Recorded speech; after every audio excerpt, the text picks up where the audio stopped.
के कैलस मतलब हमार हाथ पे काहे केहू भला गरम तेल डाली? हम तो गरम तेल के बारे में बात ही ना कईनी। हम तो सिर्फ इतना पूछनी कि के कैलाश। अब प्लीज बोलबू कि के कैलाश। ठीक बा, मत बोला।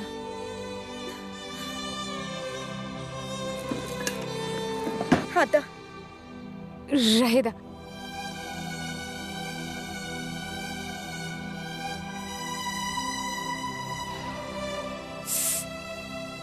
सॉरी। हमार इतना नफरत के बावजूद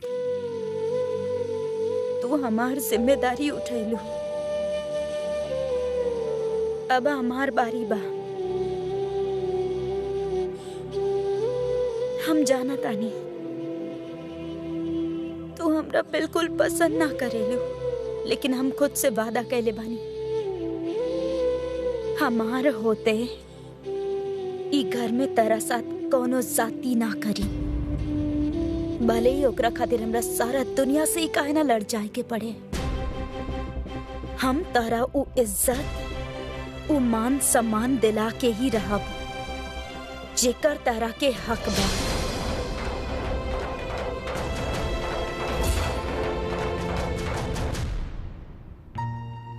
रिश्ता प्यार से जीतल जाला,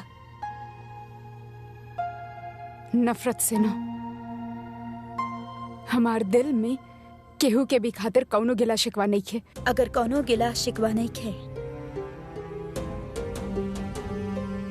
तका थोड़ा सा भी जगह ना दे सकेलो अपन दिल में हमरा के।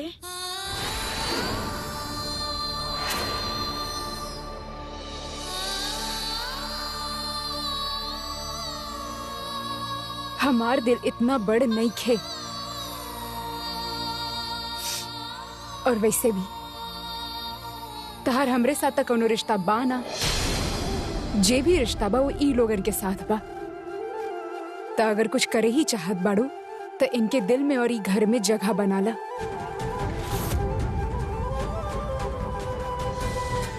आज ही बात बोल के अपन पापा के कईल वादा फिर याद दिला देली।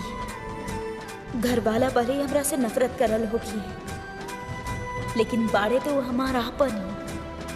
और इनकर दिल में हम जगह बना के ही रहब। अब हम जाना तानी हमरा का करे के बा।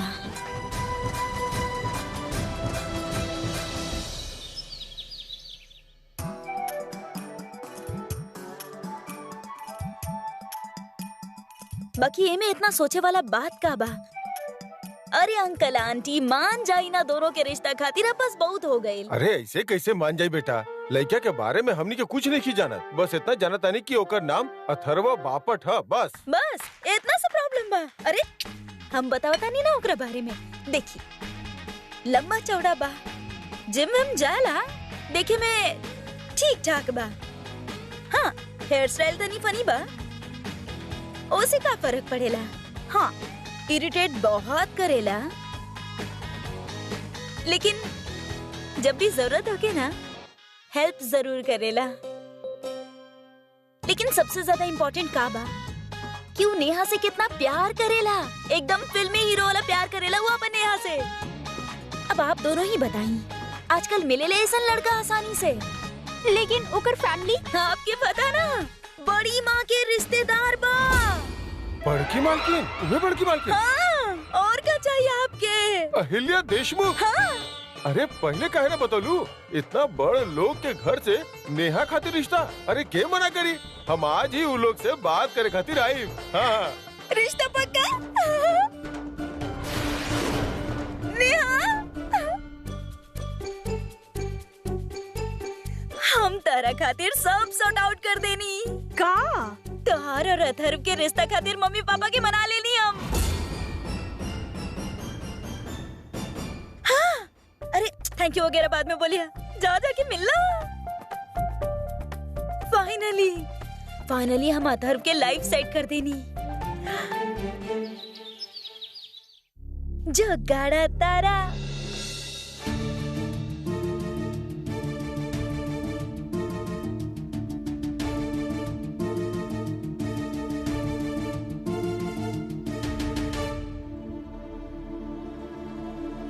बड़ी माँ ये चुनरी लड़की पर अच्छा लग रहल बा ना?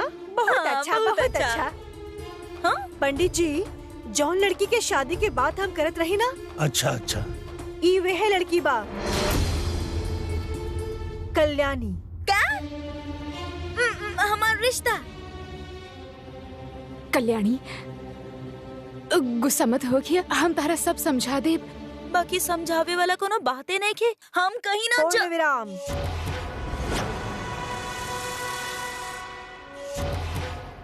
तो बिल्कुल सही कहलो, एकरा में समझावे वाला कोनो बात नहीं खे और हमरा अपन फैसला के सफाई देवे की आदत नहीं खे। ई घर में हमार शब्द आखिरी शब्द होला, यह खातिर हमार आज्ञा के पालन करे के अलावा तोहरा सामने अब कोनो रास्ता नहीं खे।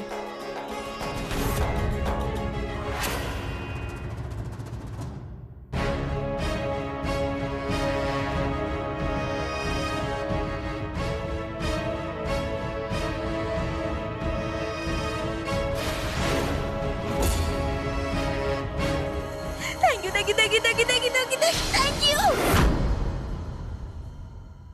आप ना जाने नी, बचपन से हमरे कितना शौक रहे शादी करे के। ओह माय गॉड, हमार भी दुल्हन वाला ड्रेस में एफबी पर फोटो हुई। कितना सारा लाइक्स आई है हमार फोटो पर। ये हम का कहत रहनी, हमनी ना हमार शादी बीच डेस्टिनेशन पे करेनी या फिर आउट ऑफ इंडिया चले तानी ना, बाली, बैंकॉक या फिर सिंगापुर। हाँ, और आप हमरा खातिर लड़का ढूंढने वाला बानी। प्लीज ना ऐसा लड़का ढूंढा जो बहुत ऊंचा होके। हमार ना बचपन से ख्वाहिश रहे कि हमार होके वाला पति बहुत लंबा हो, कम से कम 6 फीट। ठीक बा? ये हो का रहल बा? हमरा के तो कुछ समझ में ना आई। ये लड़की इतना आसानी से मान कैसे गई? हाँ। ये तो खुदे अपन शादी खातिर उतावला हो रहल बिया। एक का हो गइल बा कल्याणी के, ऐसन विचित्र व्यवहार काहे कर रहल बिया? और एक सेकेंड, हमार फोन में ना फोटोज बड़ा अच्छा आवेला, हमू ले बेक।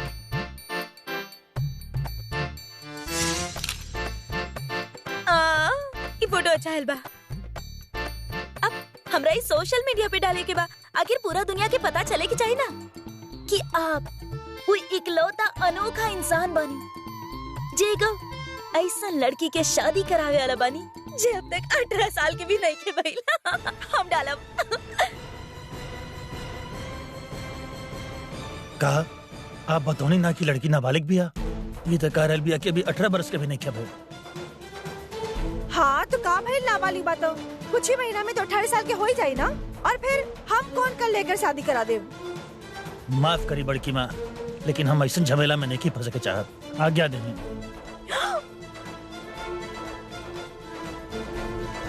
काय भगा देलू तू पंडित जी के? बड़ी माँ तो और भला खातिर ही सोचा ताड़ी ना। हमू तो सबके भले के बारे में ही सोचा तानी, ऐसे भगा देनी हम उनका के। अब आप ही बताई, देखी हम ऐसन वैसन कुछ हो सोशल मीडिया पे पोस्ट कर देती, फिर सारा दुनिया के पता चल जात कि ई घर में नाबालिग लड़की के शादी हो रहल बा, तो का सोचते सब परिवार वालन के बारे में? और हम अपन परिवार वालन के बदनामी कैसे होते देती? ऐसे हम ऐसन गए नहीं। हाँ, वैसे भी केहू हमरा से कहले बा, मेहनत से आपन के दिल में जगह बनावे के बा, और अगर हमार वजह से परिवार वालन की बदनामी होत तो ये पॉसिबल कैसे होत? लेकिन आप टेंशन मत ली चाची, ई घर में शादी के सहनाई तो जरूर बजी। वो बहुत जल्द,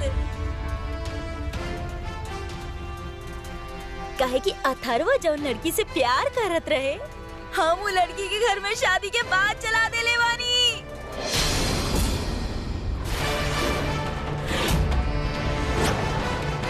और आपके होके वाली भौजाई के नाम बा नेहा गुप्ता।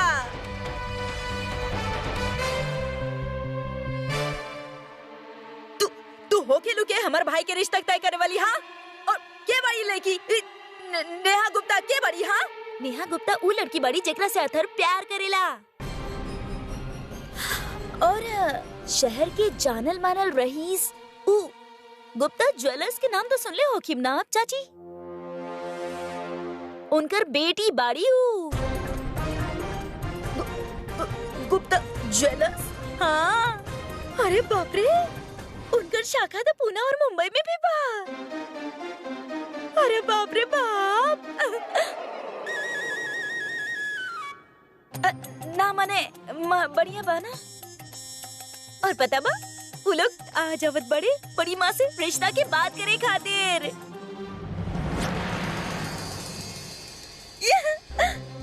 और दादी माँ आप भी ना, हम आपके पास आवे के इतना पापड़ बेलत जा रहल बानी और आप आने के हमरा दूर भेजे पे तुलल बानी। हम आपके पोती बानी ना, हम आपसे दूर कहीं ना जाई बा। तू बाड़ू के केहू के रिश्ता तय करे वाला? जब हम तोहार रिश्ता की बात करत रही तब तोहरा के आपन उम्र याद आई। 17 साल कोई उम्र होला रिश्ता तय करे खातिर? हमार शादी के बाद खातिर आपके हमार उम्र याद ना रहे। अथर्व की शादी खातिर हमरा अपन खुद के उम्र याद ना रहे। अब बानी तो आपके ही पोती ना।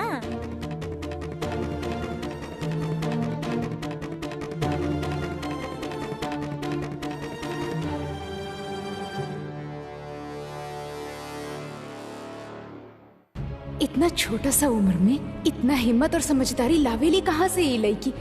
गणपति बप्पा, अब आप ही ये कर कुछ करी कि बड़ी माँ गुस्सा में आके कुछ गलत ना कर दी।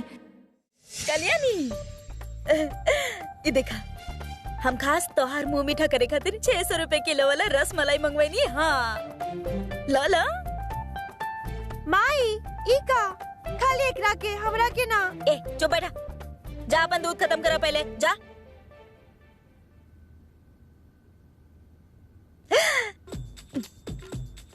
हे भगवान, अरे हम ना हमेशा ही चाहत रहनी कि अथर्व खातिर ना कोनो अमीर, हमार मतलब बा कोनो अच्छी संस्कारी लड़की मिल जाए, आखिर ओकर जीवन भी सफल हो जाए, है ना? लेकिन देखो ना, अथर्व के भी आज ही दावरबाड़ी जाए के पड़ल।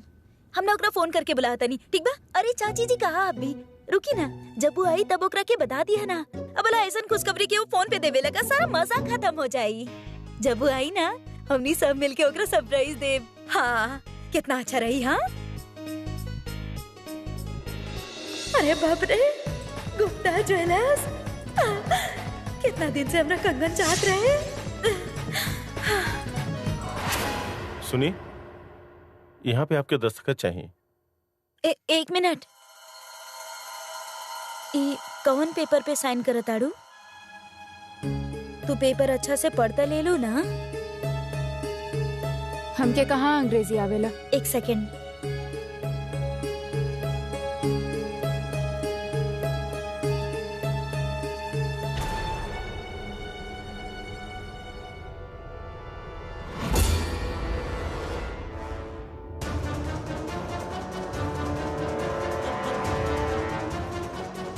चालना में तहार नाम के कोनो जमीन के टुकड़ा बा?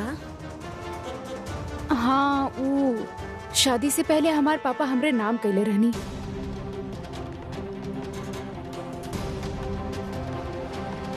तू जाने लू कि हर साल तहरा जमीन के पैसा मिले के चाही।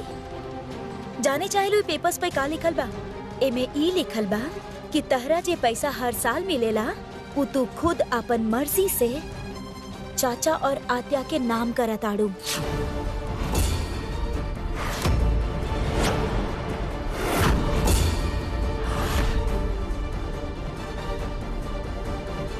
का?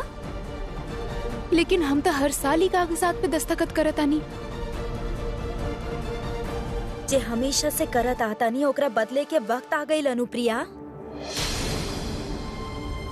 तू ये पेपर्स पर साइन ना करबू। काहे?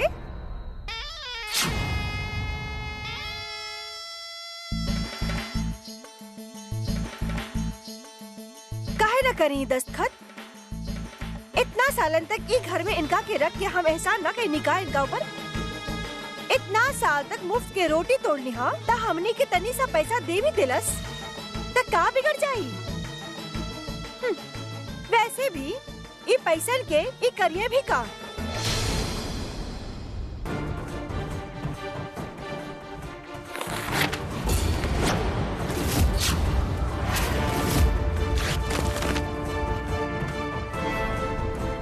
वो पैसा अनुप्रिया के हक बा। और आप केहू ना हो के लिए उनका से उनकर हक छीने वाली। और दीदी वो पैसा हम बचा भी सकत रहनी ना। नल गोदावरी अब कल्याणी के पढ़ाई में काम आ जात। कृपा करा हे भगवान, ये लड़की घर में का आई? माई आपके मुंह में तो जुबान ही आ गई। ये जवाब ना संभाल के रखिया, काहे कि बड़की माई की जब पता चली तो उनकर सवाल के जवाब भी आप ही के देवे के पड़ी।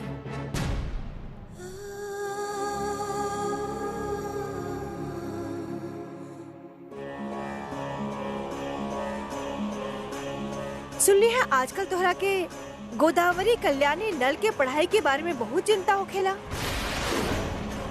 और यह खातिर आज तू उन कागजात पर दस्तखत करे से मना कर देलू।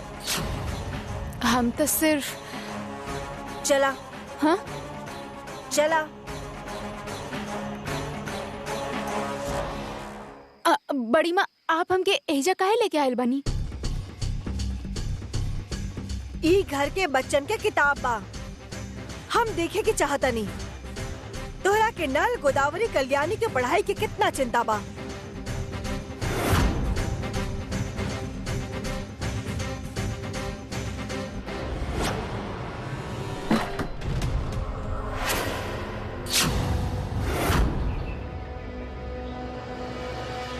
बड़ी माँ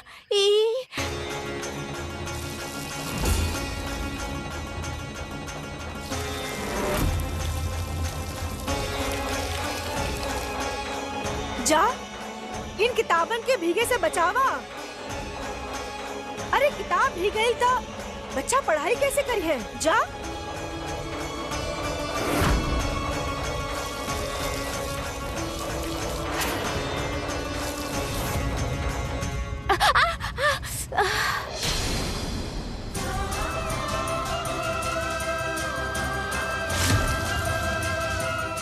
भैया भैया रुकी भैया, भैया किताब भीग जाई, रुकी। भैया रुकी भी, किताब भीग जाई। वो नेहा के घर वाला आयल बिया, आप जाके उनका से बात करी। हम माही के देखा।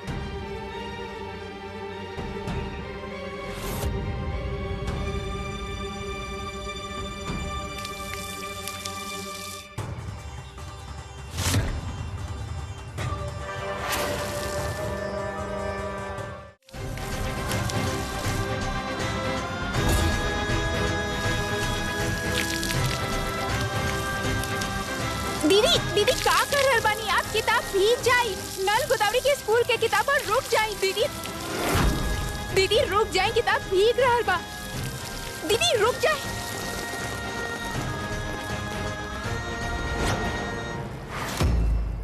पढ़ाई लिखाई तो कैले ना अब्बू कबो लाइफ में। ऐसे आपके किताबन के अहमियत नहीं के पता।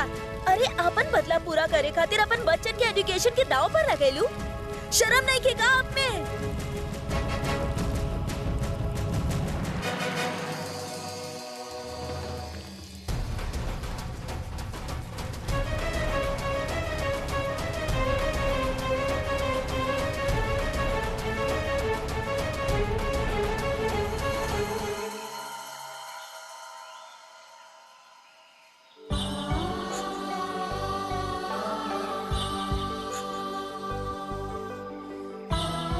पागल बाड़ू का तू? किताबन के बचावे खातिर नुकीला पत्थर वाला रास्ता पर चल पड़लू। अरे किताबन तो दोबारा खरीदल जा सकत रहे ना। काहे इतना डरेलू तू? काहे अपन खामोशी के फायदा सबके उठावे देवेलू तू? सरस्वती माँ के ऐसे अपमान कैसे होके देती हैं? और फिर ये किताबन के महत्व हम जैसन अनपढ़ गवार से बेहतर के जान सकेला। हम ना चाहत रहनी कि हमार गलती के सजा नल गोदावरी और तारा के भुगते के पड़े। हम चाहतनी कि तू तीनों बहुत बड़ा हो जा, ताकि जीवन में तू तीनों के लोगन के हमें हाँ ना मिलाई के पड़े।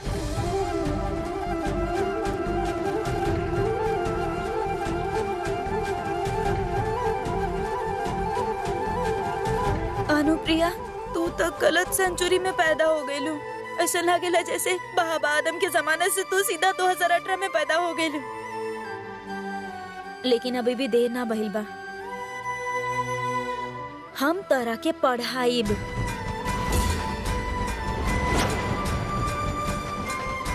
अपन पैर पे खड़ा रहल सिखाईब, ताकि दोबारा तरह कबो केहू के हाँ में हाँ ना मिलावे के पड़ी।